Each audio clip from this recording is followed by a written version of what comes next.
Hello, good morning of our history, that is Bhakti and Sufi movements.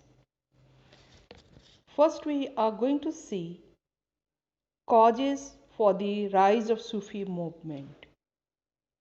After the death of Prophet Muhammad, religious differences arose between the two sects of Muslims. And these two sects were the Shias and the Sunnis. These led to prolonged mutual bitter quarrels between these two sects. And this religious conflict, marked by extreme intolerance, posed a serious threat to the Islamic principles of brotherhood and monotheism, that is, one God. There was an increasing tendency among the Muslim rulers and the nobles to lead lives of luxury, richness, and satisfaction.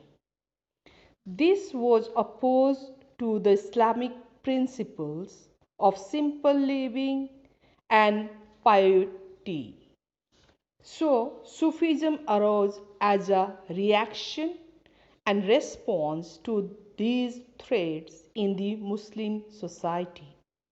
The liberal reform movement was started to restore unity and harmony among the Muslims. The Sufi movement, the Sufis were a group of Muslim mystics who started a religious reform movement in West Asia. Mystics are people who try to attain knowledge and become united with God through prayer and meditation. The founder of the Sufi movement in India was Mainuddin Chisti, and his dargah in Ajmer is an important pilgrimage center for both Muslims and Hindus. The Sufi movement was originally a reform movement within Islam. The Sufis were inspired by the teaching of the Quran.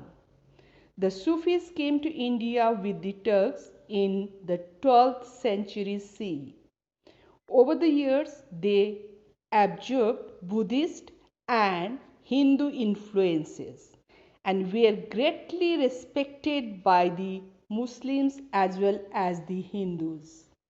Like the Buddhist Sangha, the Sufis had also established several monastic organizations which were called silsilas.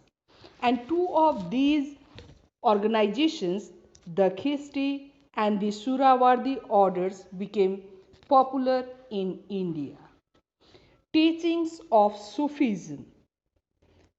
There is only one God, and all people are his children. All human beings are equal. Different religions are different paths leading to one God. Therefore, all religions must be respected. Fasts and other rituals are not necessary to reach God. God can be reached through love and devotion. There is no need to convert to another religion. One should strive to be a good Hindu or a good Muslim and lead a pure and disciplined life. It is necessary to follow a peer, which means guru, who will guide a person along the right spiritual path. One could come closer to God through devotional music, means Qawwali. The liberal ideas and rational principle of Sufism had a profound impact on the people and their rulers. It encouraged religious tolerance, promoted the idea of universal brotherhood, and brought Hindus and Muslims closer to one another. Thank you. For today, only this much. Remaining we will continue in our next class. Thank you so much.